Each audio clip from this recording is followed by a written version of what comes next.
After setting the stroke color, you can set the stroke width and type.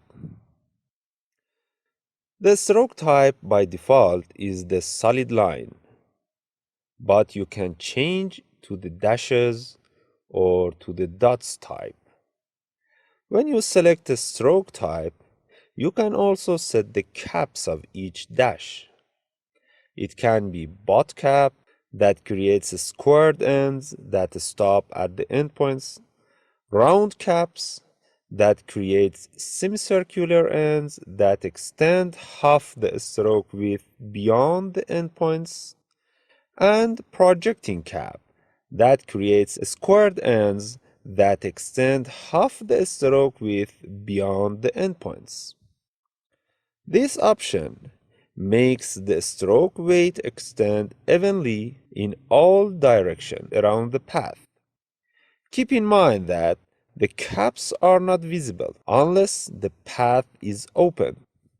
Also, cap styles are easier to see at thicker stroke weights.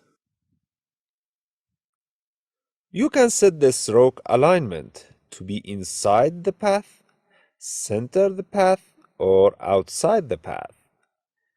When the stroke is aligned outside the path, you can set the corners by selecting meter join that creates pointed corners that extend beyond the endpoint when the meter's length is within the meter limit, round join that creates rounded corners that extend half the stroke width beyond the endpoints, and bevel join that creates square corners that stop at the endpoints.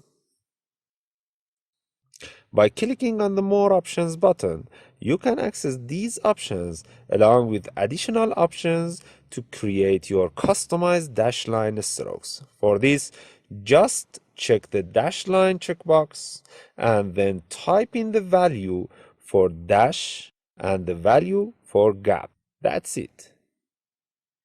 Now you can set fills and strokes of all other shapes. You just need to know what other shapes you can create.